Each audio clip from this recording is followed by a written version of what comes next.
Assalamualaikum warahmatullahi wabarakatuh. Bismillahirrahmanirrahim. Alhamdulillahi rabbil alamin. Wassalatu wassalamu ala sayyidil awwalin wal akhirin, Sayyidina wa maulana Muhammadin wa ala alihi wa sahbihi ajma'in. Allahumma inna nastahdika li arsyadi amrina wa zidna ilman yanfa'una.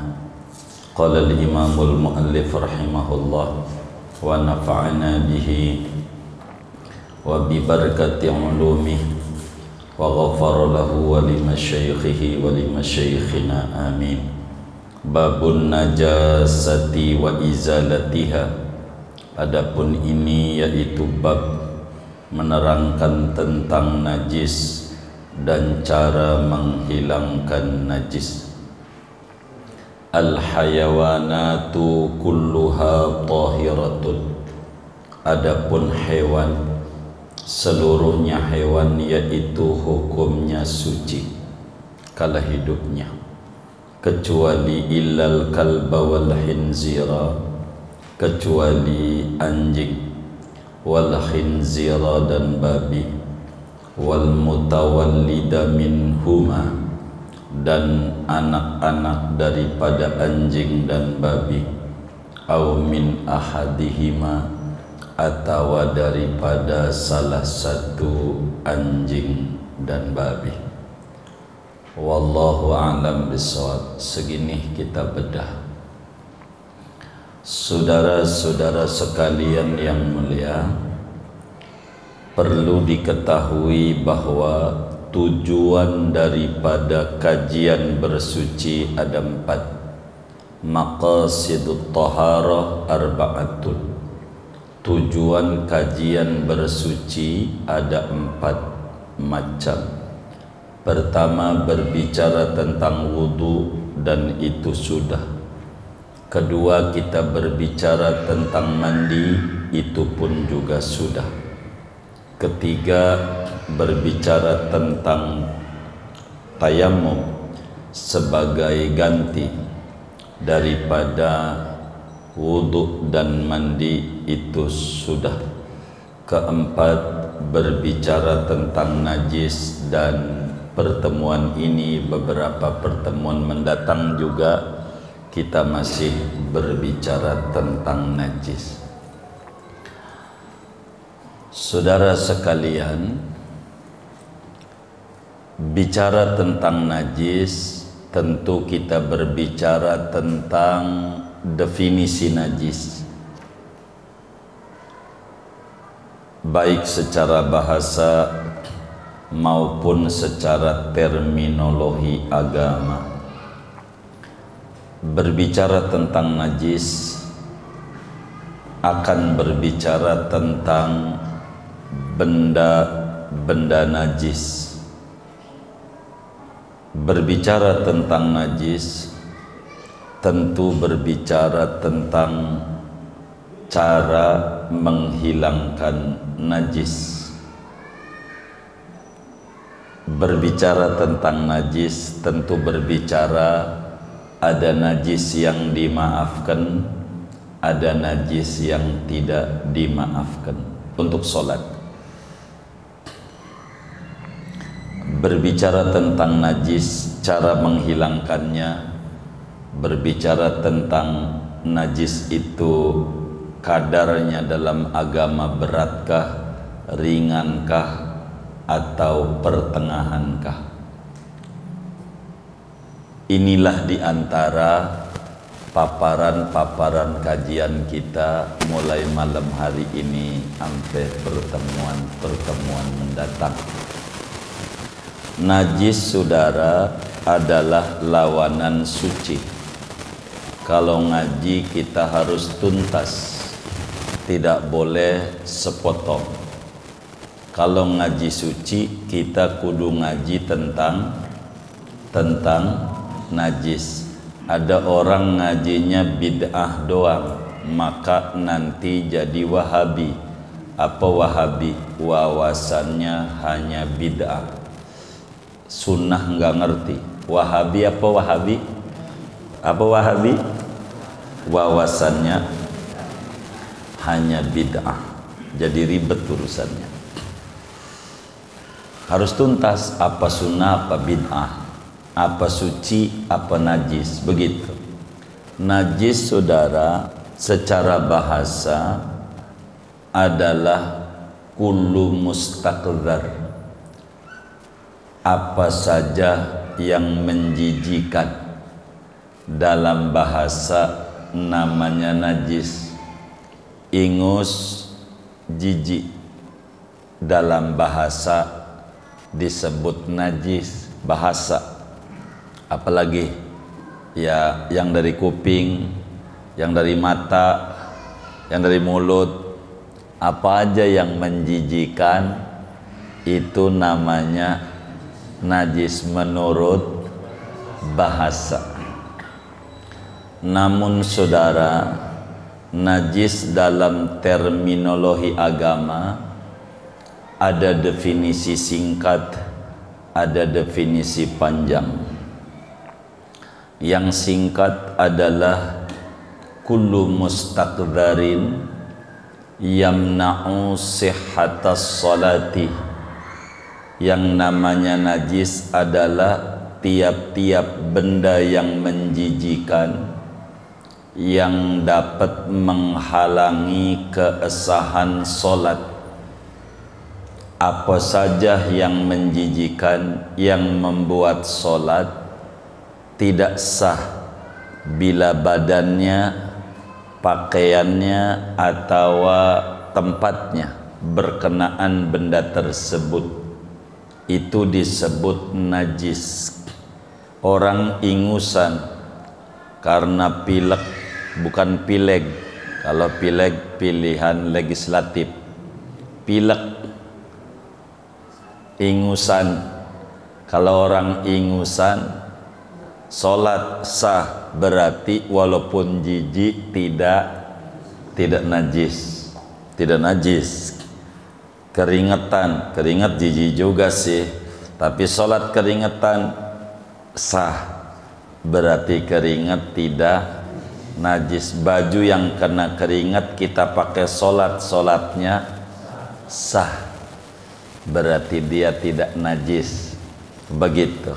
Urusan kita jijik namanya gaya hidup, bukan hukum. Begitu. Bukan hukum.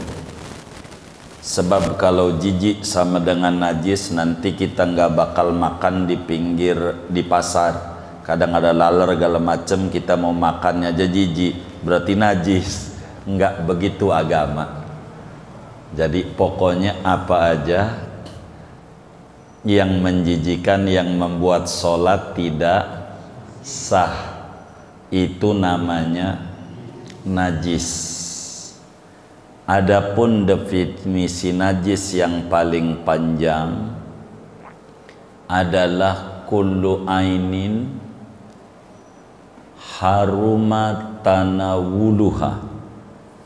Kullu ainin haruma tanawuluha alal itlaqi halatal ikhtiyar ma'a suhulatit tamyiz la li hurmatiha wala listiqdariha wala li darariha fi badanin aw aqlin.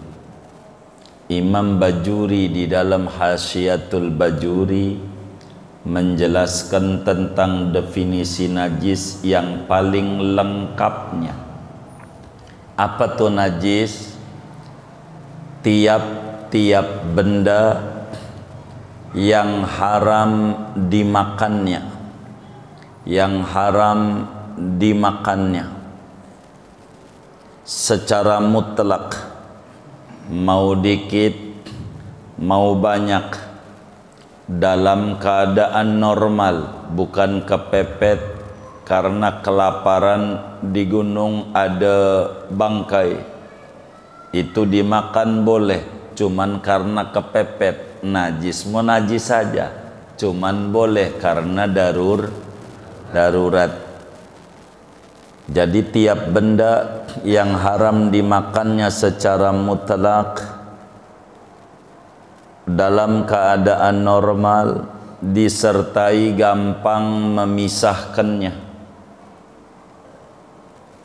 Gampang memisahkannya bukan karena mulia, bukan karena jijik, bukan karena bahaya pada badan maupun akal.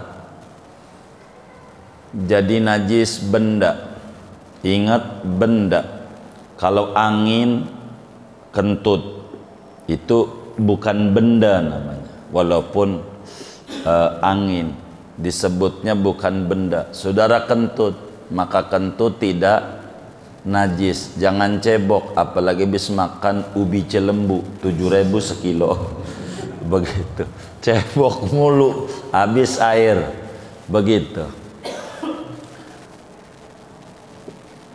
Mau dikit mau banyak dalam keadaan normal. Kalau darurat kayak bangkai tetap hukumnya najis, cuman boleh dimakan karena kalau nggak makan bakalan mati. Itu lain cerita itu.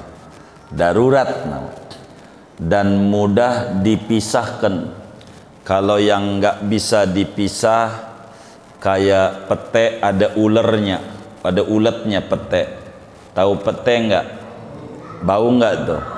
Cara ngilanginnya gampang. Saudara makan jengkol, bau petenya hilang. Iya, ngilangin bau pete namanya. Begitu. Begitu juga semut.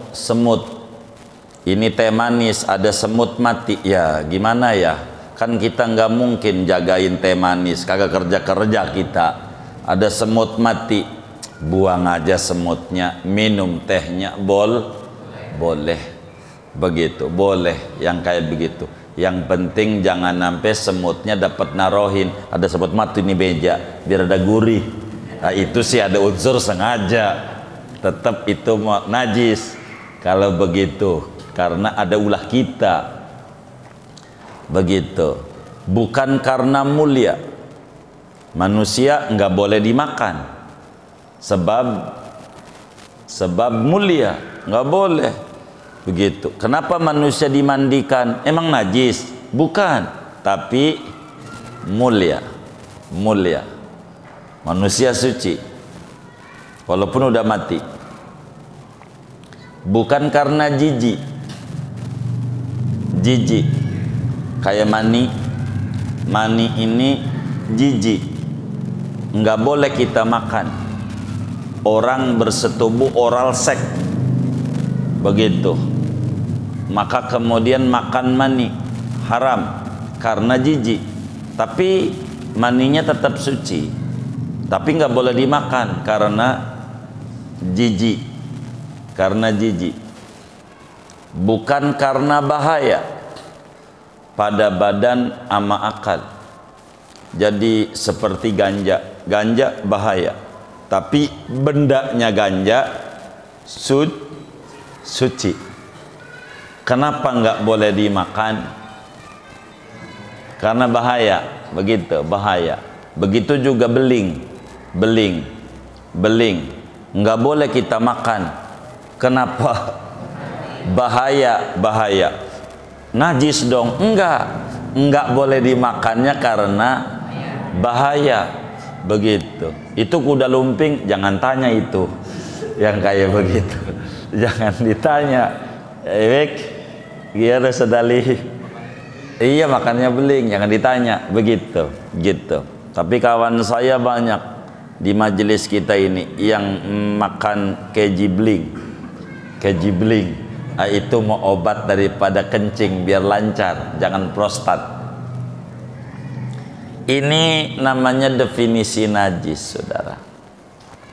Nah, najis ini, saudara, biar kita bisa pahami, ada dua.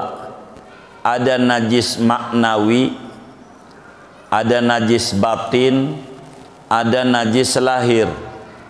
Najis nih, ada najis batin, ada najis lahir. Oleh karena kitab kita adalah kitab fikih, kita nggak ngomongin najis batin, yang diomongin najis lahir. Mana tuh najis batin? Orang dengki, ngiri, sombong, ngeluh, apalagi ada ujub, ria, ini namanya najis batin. Batin, najis jiwa, karakter buruk, karakter najis. Maka dalam bahasa Betawi ketika ada orang sombong, najong banget. Najong itu apa? Najis. Saya tahu itu, najong itu dari najis, najis banget begitu. Maka disebut najong banget begitu. Gitu. Di Karangtengah ada nggak usah Dali? Oh ada, iya. Najong tuh najis itu, begitu. Najis batin. Oleh karena kitab kita adalah fikih, maka enggak ngomongin itu kajian akhlak tasawuf. Kita ngomongin najis zahir. Ini yang kita mau bicarakan di dalam kitab kita. Sebelum kita panjang lebar berbicara tentang hukum-hukum pada bab kita, saudara, dalam agama ain atau benda ada dua macam dalam agama. Yang pertama benda padat, namanya jamadat.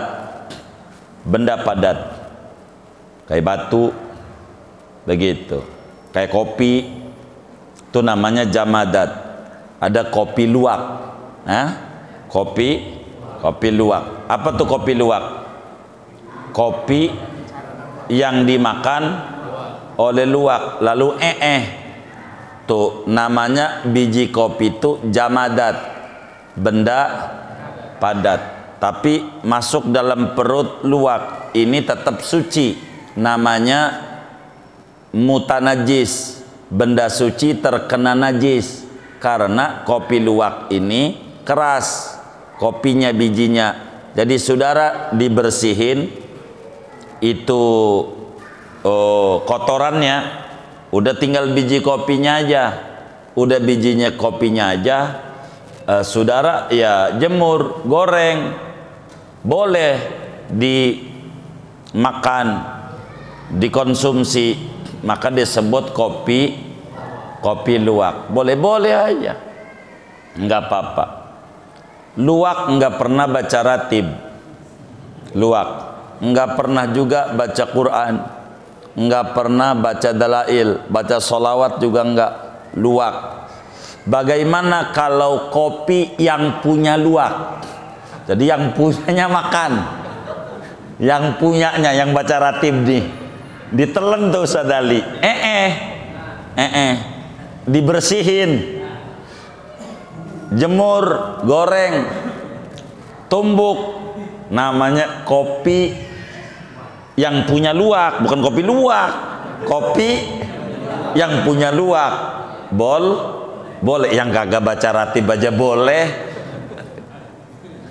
apalagi dari orang. Tapi saya geli kayaknya begitu. Iya jijik, tapi nggak apa-apa, dari luwak aja jijik, yang kagak baca ratib mau begitu. Zikir kagak, ke masjid kagak, tuh luwak mau kita minum begitu. Apalagi yang punya luwak, secara agama boleh karena benda keras, namanya jamadat. Yang kedua adalah benda mati, yang kedua adalah benda hidup, disebutnya hewan, makhluk hidup disebutnya, enggak benda hidup, sebutannya makhluk hidup gitu. Itu yang kedua.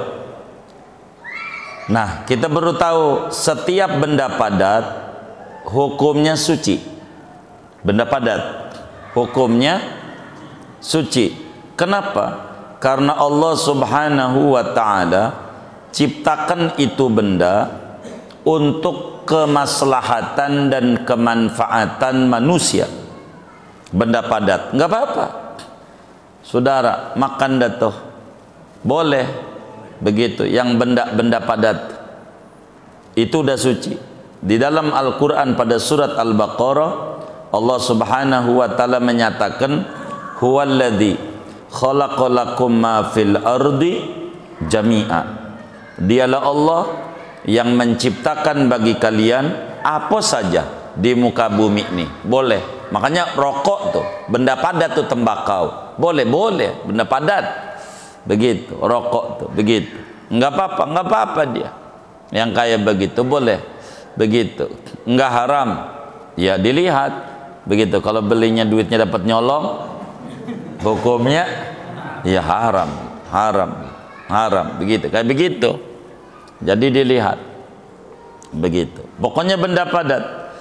Begitu. Nah, benda padat ini bisa bermanfaat buat kita. Tentu ada juga yang tidak bermanfaat. Begitu. Bila mana benda padat ini, pokoknya semua benda padat itu hukumnya suci, kecuali bila mana ada keterangan dari agama tentang najis. Najis, benda tuh, benda, ya arak dah. Arak kan mabuk ujungnya, dari anggur tuh arak tuh, dirubah gitu, jadi benda juga, non hewan gitu, disebutnya benda cair gitu. Itu hukumnya kalau arak haram dan najis. Nanti kita di depan akan dijelaskan. Kedua, saudara, namanya makhluk hidup, disebut hewan. Nah, ini materi kita.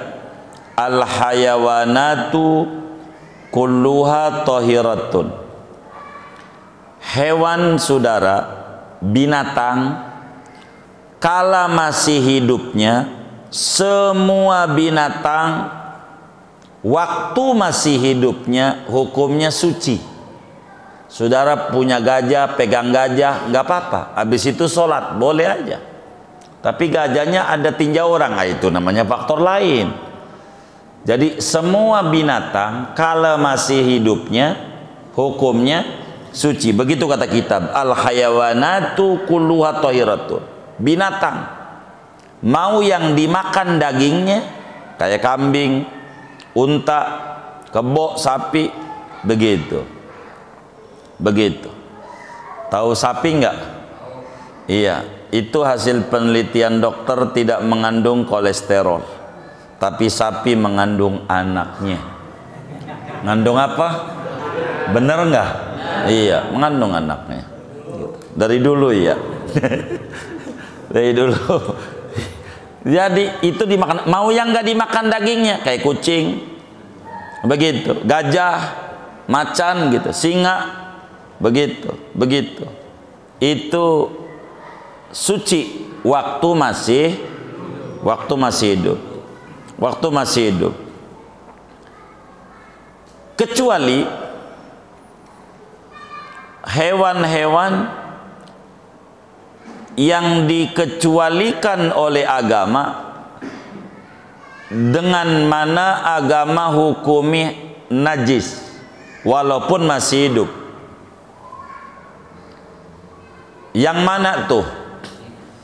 Yang agama hukumi najis, masih hidupnya najis, apalagi matinya. Yang pertama, anjing.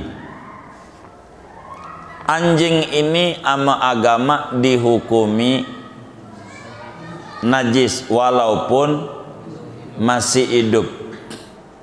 Najis. Dari mana anjing ini najis? Di dalam hadis yang sahih, Imam Muslim riwayatkan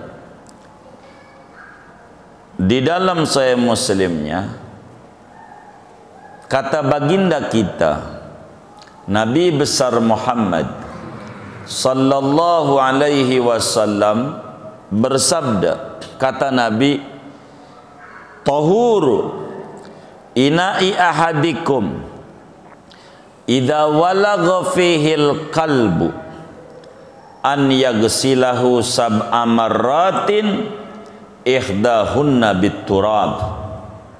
Dari mana nih najis anjing nih?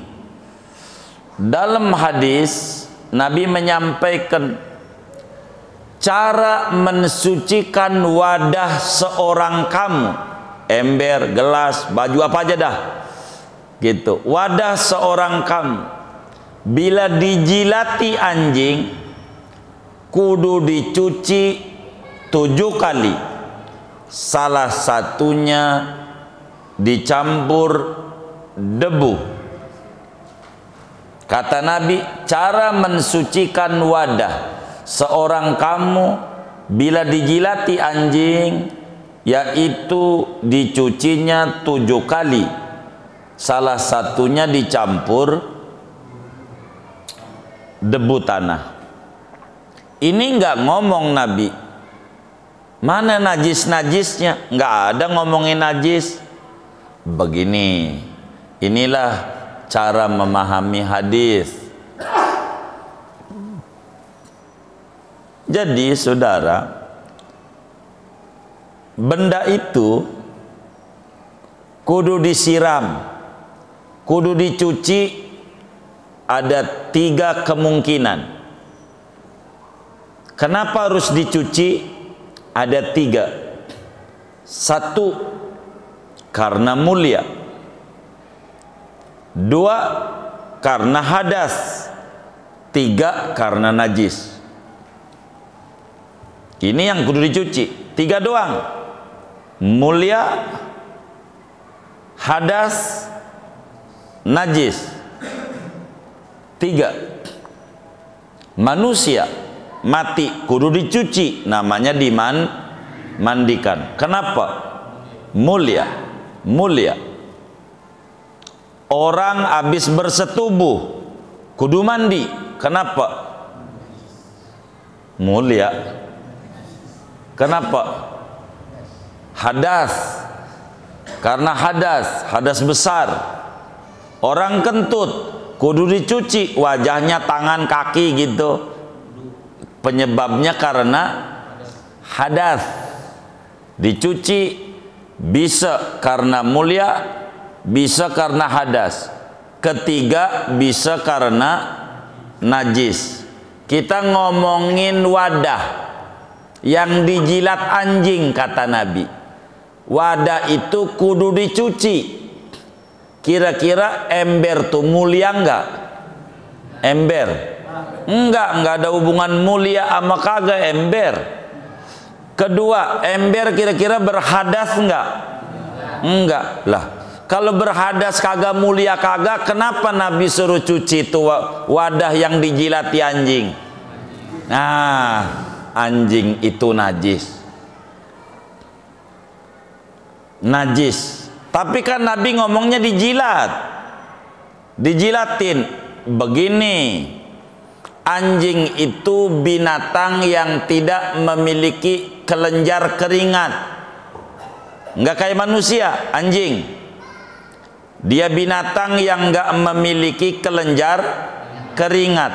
Dan di dalam tubuh anjing ada 50 macam virus yang berbahaya buat kesehatan manusia. Tapi bukan virus kayak gini. Kalau ini boleh dipakai. Begitu, gimana Saudari? Iya. Di dalam tubuh anjing tuh ada 50 macam virus, bakteri gitu, yang berbahaya buat manusia. Berbahaya. Orang barat, biar kata sebut anjing tuh binatang cerdas, kalau digigit anjing kudu disuntik. Begitu. Anti tetanus, rabies. Begitu. Karena dia tahu ada bakteri. Maka bakteri ini nggak bakal keluar kecuali karena nggak ada kelenjar keringat, kecuali keluarnya lewat proses lewat dubur. Maka virusnya nih, bakterinya nih keluarnya lewat dubur, nya dia. Tuh, virusnya ada di dubur. Dan ini hebatnya Rasulullah, ini mukjizat. Mukjizat. Dulu belum ada penelitian kayak begitu, saudara. Tapi inilah hebatnya Nabi Muhammad. Orang barat jadi Islam gara-gara ini. Karena dia prosesnya itu bakterinya keluar dari dubur. Sementara anjing ini punya kebiasaan demen banget jilatin duburnya. Tuh anjing. Udah pernah perhatiin belum? Perhatiin. Kalau saya sih perhatiin, apa gabak tuh. Begitu. Ustaz Ali, itu yang namanya anjing tuh suka jilatin duburnya. Pakai apa jilatinnya? Pakai lidah. Maka bakteri itu dari dubur pindah ke lidah. Hebat enggak Nabi Muhammad? Tuh Nabi itu luar biasa. Maka Nabi bilang, bila Anda punya gelas dijilat anjing, cuci 7 kali, bakterinya pindah. Tuh Nabi. Belum ada itu ilmu-ilmu lab-lab segala macam tuh, nggak ada laboratorium segala. Tapi Nabi tahu itu, tahu. Sampai Syekh Abdullah ya bin Siddiq Al-Ghumari ngarang kitab, saya lupa tuh nama kitabnya, kecil ya segini, tentang teknologi. Sekarang ada handphone, pesawat, kapal laut, mobil, motor, ada isyaratnya. Saya nggak hafal nih hadis-hadisnya, banyak. Nabi udah kasih gambaran, bakal ada nih handphone, bakal ada begini, bakal ada begini, begitu. Jelasin itu semuanya, segala macam. Ini hebatnya Rasulullah, itu luar biasa. Begitu diteliti tuh anjing tuh jilatin duburnya, maka dengan sendirinya bakteri itu pindah ke lidah. Maka lidahnya banyak bakteri, dan bakteri ini nggak bakalan mati. Kalau pengen cara bunuh bakteri, nggak ada lagi, kubur itu bakteri. Makanya pemerintah menggalakkan 3M ya, 3M. Mesti memilih Muhaimin. Bukan 3M, mengubur. Apa tuh? Apa? Mengubur. Apa tuh? Mengubur, menguras, menutup, menguras, mengubur. 3M tuh. Biasanya PRT ngaji nggak ini? Ada. Itu begitu tuh. Tanya sama PRT tuh. Boleh tanya tuh sama PRT. Ente 3M salah aja ente mah. Jangan dicatat yang itu mah, jangan. Mana pakai video lagi, waduh, ribet. Saudara, maka dengan dikubur bakteri mati. Orang kampung, ini ilmu orang kampung, tapi hebat. Kalau digigit sama ular, suruh gigit tanah. Ini saudara gigit ular, gigit tanah tuh mulutnya, itu mati virus. Hebat itu. Orang kampung itu. Obatnya kalau bisa ular tuh, ular kobra, begitu. Kayak begitu saudara. Itu kayak begitu. Ini penting. Jadi anjing itu najis. Tapi biar kata najis saudara, biar kata najis, kenapa Allah ciptakan? Kan najis. Jadi konsumsi itu ada dua. Ada konsumsi dengan mulut, ada konsumsi dengan otak. Anjing ini buat dikonsumsi dengan otak, maknanya direnungi. Anjing tuh. Dan anjing itu kalau malam bangun, akhlaknya baik. Coba saudara suka nonton tuh film-film horor. Siang apa malam? Tuh anjing aja malam melek, paham kalau malam mustajab. Anjing begitu. Jangan sampai kita kalah sama anjing, malamnya ngorok mulu, wah kalah. Anda contoh tuh anjing itu yang rajin tahajud, kalau malam melek. gitu. Karena malamnya melek, anjing cerdas, suruh nyium-nyium bom, tahu dia. Begitu, ini bom, tahu dia. Begitu, anjing, karena malamnya melek. Kalau malam melek, derajatnya tinggi, tinggi derajatnya. Begitu. Wa minal laili fatahajjad bihi nafilatan laka asa ayyab'asaka rabbuka maqaman mahmuda. Malam melek, anjing, anjing cakep. Begitu, anjing cakep. Jadi bagus, ada akhlak baiknya tuh anjing, ada. Begitu. Kedua, anjing itu pintar bersyukur. Kasih makan pagi siang malam, pagi siang malam, 3 bulan aja tuh anjing kasih makan. Nurut nggak sama yang ngasih makan? Ngerti terima kasih.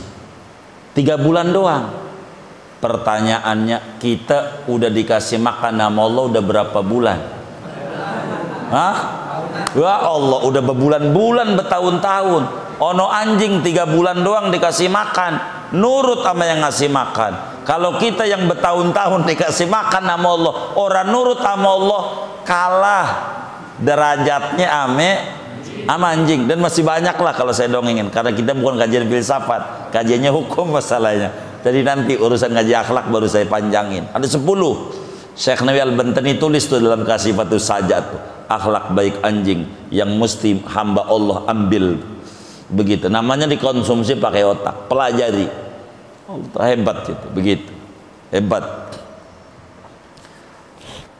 Anjing najis, najis. Yang kedua, dalilnya, Nabi diundang sama sahabat, si A datang, sama si B kagak datang. Yang kagak datang ngiri. Dia nanya sama Nabi, Nabi ngapa masih A datang sama gua kagak datang? Sama si B. Kata Nabi, si A, si B ada anjingnya, si A ada kucingnya. Kalau kucing suci. Itu kan maknanya kalau anjing najis. Tuh begitu. 2 yang hidup-hidupnya najis, al-khinzir, celeng. Celeng. Celeng tuh babi. Babi. Begitu. Ini sama, jangan kita otak-atik bahasa. Yang haram babi, yang gua makan celeng. Dia juga.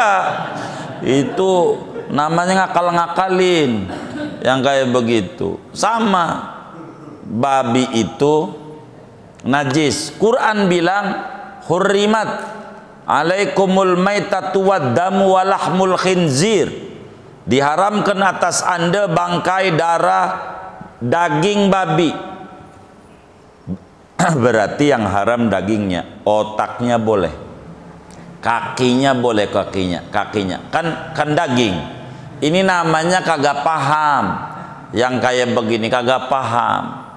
Jadi disebut satu maksudnya semua.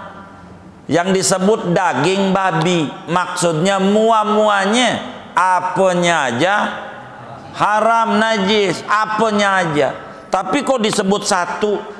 Orang yang cerdas satu aja disebut paham, enggak perlu kita disebut semua. Contoh, beli bakso, bang beli bakso, dikasih pentolnya doang. Kata kita, bego lu, bego, begitu kata kita. Lu kagak paham, begitu. Begitu. Akhirnya ada orang kagak ngerti, di absen semuanya. Bang, beli bakso, kasih soun, kasih mie, kasih seledri, kasih air, kasih saus, kasih kecap. Gua dagang dari kecil, udah 7 turunan, gua ngerti. Lu bilang bakso aja, begitu.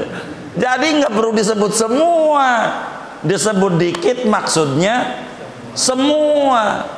Jangan, ini Quran sebutnya daging doang nih, daging, berarti otaknya boleh, kagak paham. Yang kayak begitu, yang kayak begini nih dagang bakso, begitu, bang beli bakso kasih pentolnya atu, begitu.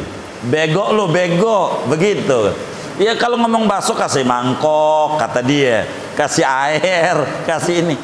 Begitu disebutnya beli bakso, maksudnya bakso juga, soun juga, apa juga ya? Apa tuh? Seledri, mie, apalagi dah tuh? Kecap, saus, ya, iya bawang, iya pokoknya semuanya ada tuh. Gitu, nggak perlu dia absen semuanya. Begitu. Itu namanya dzikrul juz wa iradatul kul. Menyebut sedikit maksudnya semua, maksudnya. Jadi walaupun yang disebut daging maksudnya babi aja, babi. Jadi yang namanya babi itu najis.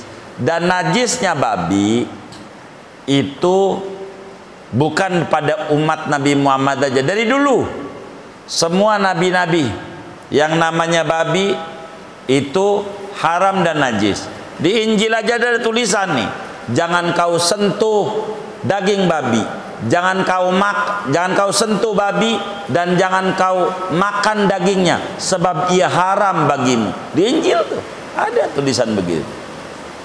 Jadi itu begitu babi. Yang ketiga, wal mutawallid minhuma, belasteran anjing dan babi. Artinya anjing laki kawin sama babi perempuan, atau sebaliknya, babi laki kawin sama anjing perempuan, anaknya belasterannya nih najis. Keempat, au min ahadihima. Apa itu min ahadihima? Anjing kawin sama kambing, anaknya najis. Babi laki kawin sama kambing, itu namanya min ahadihima. Min ahadihima. Maka anaknya belasteran babi sama kambing tetap najis. Nah, saudara, perlu difahami oleh kita bahwa yang namanya anak akan mengikut orang tua pada berbagai macam hukum. Berbicara tentang nasab, maka anak ngikut baba. Ingetin tuh, kalau ngomongin nasab, anak ngikut baba. Babanya Habib, emaknya Betawi, anaknya jadi Habib, karena ngomongin turunan ngikut baba. Begitu, ngikut baba. Emaknya Habib Syarifah, lakinya orang Betawi gitu, anaknya nggak jadi. Iya, enggak begitu, nggak jadi babanya bule, emaknya Indo, anaknya bule, ngikutin baba. Begitu. Tapi kalau bule sama pale, anaknya tetap Jawa. Anaknya tetap Jawa. Bule kawin sama pale. Iya, anaknya jadi mas. Iya, bule sama pale. Itu begitu, saudara. Kalau agama ikut Islam, bapaknya kafir, emaknya Islam, anaknya Muslim. Begitu sebaliknya, babanya Muslim, emaknya kafir, anaknya jadi Muslim. Kalau ngomongin agama, ngikut yang paling tinggi agamanya, Islam gitu. Ikut Islam, siapa aja, anaknya jadi dengan sendirinya otomatis Muslim. Kalau ngomongin turunan, harga mati ngikut bapak. Bapaknya Jawa, emaknya Betawi, maka dia orang Jawa, orang Jawa, orang emak dia. Kalau babanya Betawi, emaknya Jawa, maka betul. Begitu. Kalau berbicara nasab, nasab turunan, sama orang Medan, bapaknya marganya Nasution, emaknya marganya Lubis, anaknya jadi Nasution.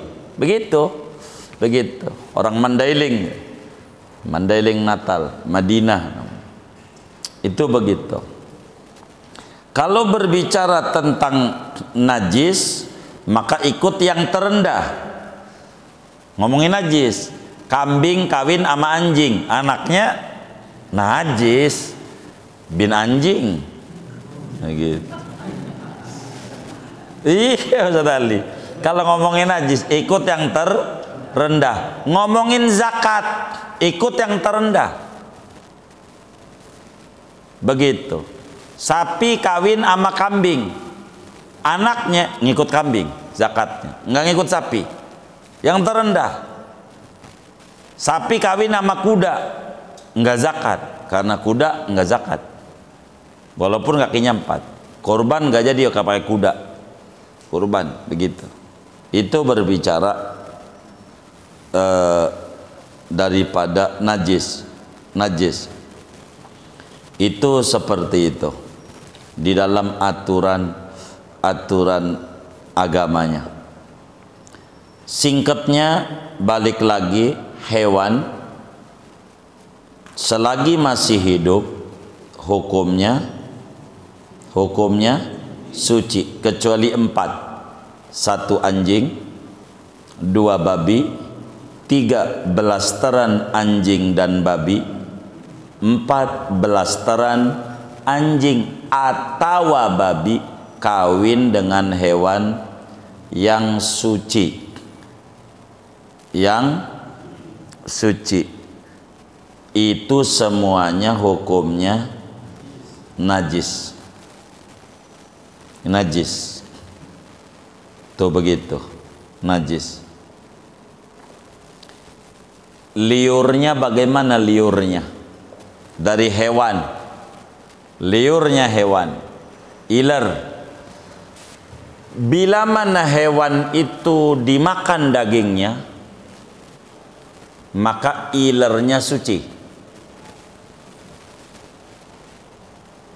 Iler kambing, kita kena baju, sholat boleh. Iler unta, boleh.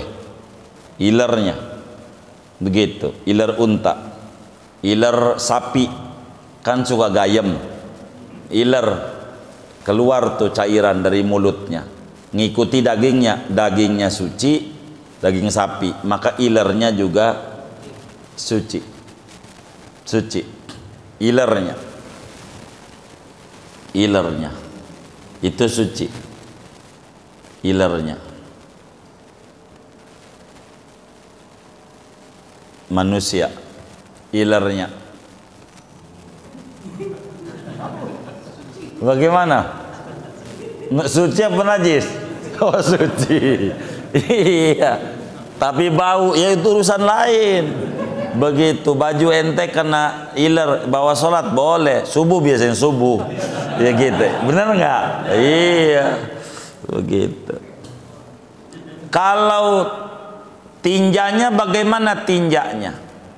Kalau tinjaknya, kotorannya, kencingnya, ini ulama beda-beda, beda-beda pendapat. Imam Malik bilang tainya, kencingnya dari binatang yang dimakan dagingnya suci. Imam Malik pendapatnya suci.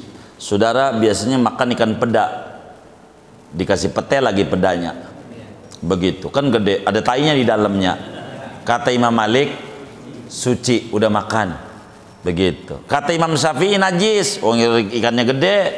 Makanya orang Betawi dulu makannya gabus, kering. Itu udah dibersihin. Begitu. Begitu. Kalau Imam Syafi'i najis kalau udah tinjak mah. Tai kucing, tai ikan najis, kecuali ikannya kecil, kayak teri. Tainya nggak usah dibuang, ke bawah dagingnya. Kalau dibuang tainya, ya habis. Itu teri nggak apa-apa. Iya pokoknya. Tainya ndak boleh. Enggak boleh, kotorannya dalam madzhab Syafi'i.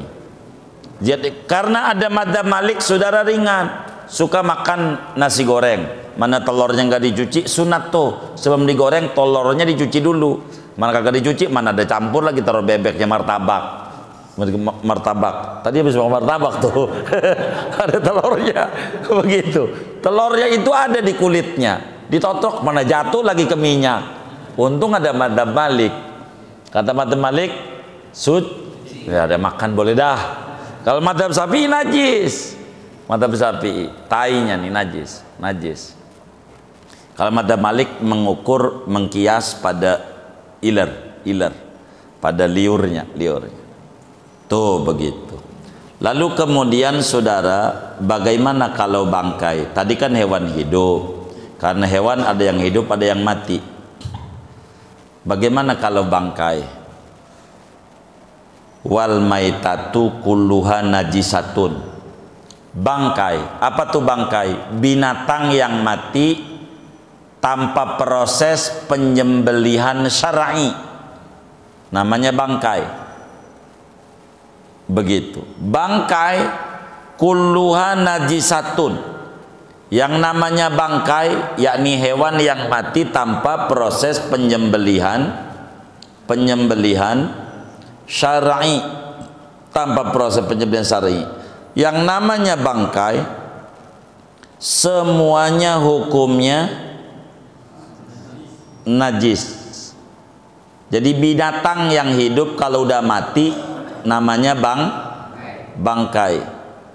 Bangkai ini najis kecuali tiga yang gak najis. Pertama, bangkai manusia. Manusia itu kalau mati gak najis. Kenapa? Dicuci karena mulia. Begitu tadi. Walaqad karramna bani Adam di dalam surat Al-Isra. Demi sungguhnya kami muliakan manusia. Apa itu manusia mulia? Tidak dihukumi najis bila mati, tetap suci. Manusia boleh kita cium bini kita yang meninggal, boleh. Begitu, kita cium boleh. Udah dimandiin, biar udah dimandiin boleh aja. Wudunya batal, wudu kita bukan wudu mayit yang batal. Yang mati mau agak batal. Kalau batal kasihan amilnya kagak kelar. Iya, yang disuruh wudu yang hidup, yang mati kagak. Boleh cium, boleh. Begitu, cium aja nggak apa-apa, boleh. Dicium, jangan, udah dimandiin, nggak jadi. Gitu amil. Mil, gua udah ngaji malam Rebo di masjid, boleh. Wudunya batal, bener mil, gua belum wudu. Begitu. Ntar habis nyium nih mau wudu, mau nyatu. Begitu. Yang kedua ikan. Ikan tuh bangkainya suci. Ikan, bangkainya. Begitu. Kalau lihat dari jidatnya kayaknya nih orang muflihun nih makannya bangkai ikan mulu nih. Bener enggak? Oh, iya, bangkai ikan. Iya. Bangkai ikan, enggak apa-apa. Ikan tuh bangkainya suci. Nabi bilang dalam hadis yang sahih, al-hillu at-tahuru ma'uhu al-hillu maitatu. Air laut itu, suci. Airnya dan halal bangkainya. Jadi bangkainya nggak apa-apa, makan bangkai ikan nggak apa-apa. Adapun tainya tetap najis dalam madzhab Syafi'i.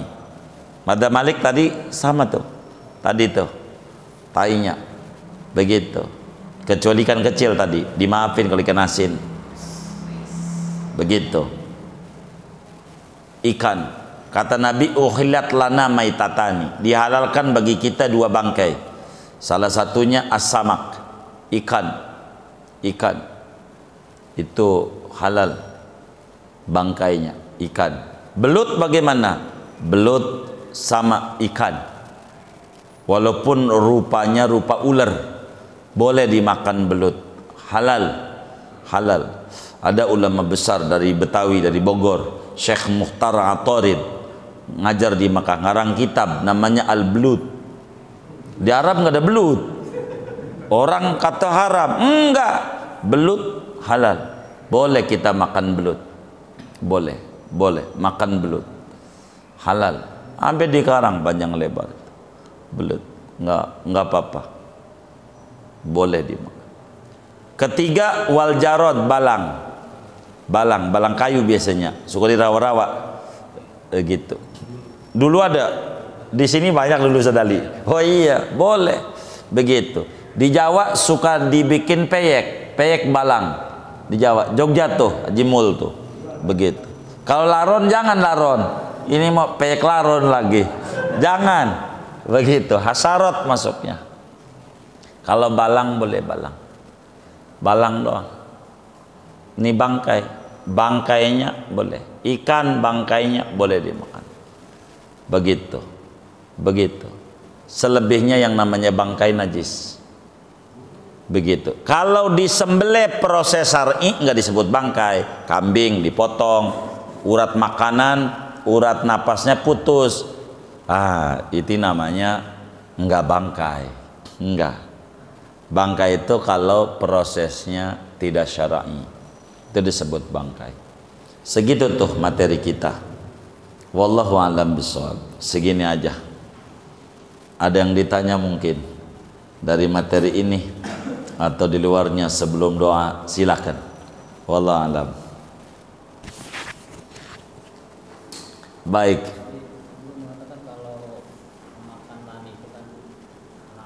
Haram betul.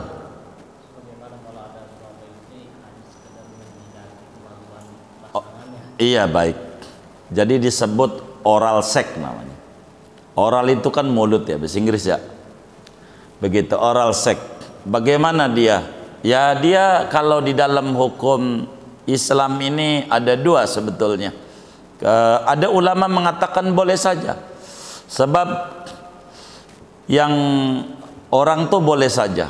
Jadi nisaukum harsul lakum fa'tu harsakum haitsu syi'tum. Anna syi'tum. Maka istrimu adalah ladangmu. Silakan Anda lakukan pada istri apa yang suka Anda. Enggak apa-apa. Ada ulama kasih boleh.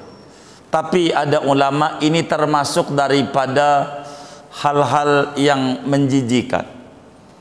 Ada ulama, maka sebagian ulama melarang dengan oral sex namanya. Kenapa oral sex? Karena ini hal-hal yang menjijikan. Ada banyak dalilnya. Sayanya lupa nama kitabnya ini. Dengan dalil-dalil yang sangat panjang terkait oral sex. Jadi ada ulama yang mengatakan haram, begitu. Ada ulama yang mengatakan boleh, begitu. Lebih baik hindari yang kayak begitu. Hindari begitu. Mungkin yang kayak begitu dipikir pisang kali ya. Dipikirnya begitu. Sebaiknya dihindari yang kayak begitu. Kalau ada bakterinya jadi penyakit. Begitu. Nggak usah, hindari aja.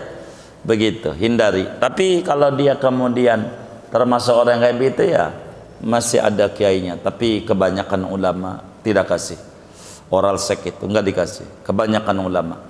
Saya lupa nama kitabnya ini. Panjang lebar tentang hukum ini. Begitu, ulama yang mengharamkan ini. Dalilnya banyak sekali. Ada kitab tesis tersendiri. Tesis tersendiri. Saya nggak ingat sama sekali ini judulnya. Begitu. Apa Syekh Abdul Fattah Qudes yang nulis, saya lupa itu. Di antaranya ulama besar dari Somalia. Ini ulamanya nih, saya lupa ini nama depannya ini. Begitu. Haram itu, beliau haram. Panjang lebar tuh dengan dalil-dalil yang kuat. Begitu. Tapi bagi orang yang itu ya nggak apa-apa, masih ada itu. An-nasyi'tum itu nggak apa-apa. Yang penting jangan sampai dia makan mani. Itu haram. Kalau makan maninya, begitu. Makan maninya, begitu. Jadi tindakan yang paling bagus hindari begitu. Sebagai tindakan wara', apik. Kurang lebih demikian. Wallahu a'lam. Sudah? Baik. Kita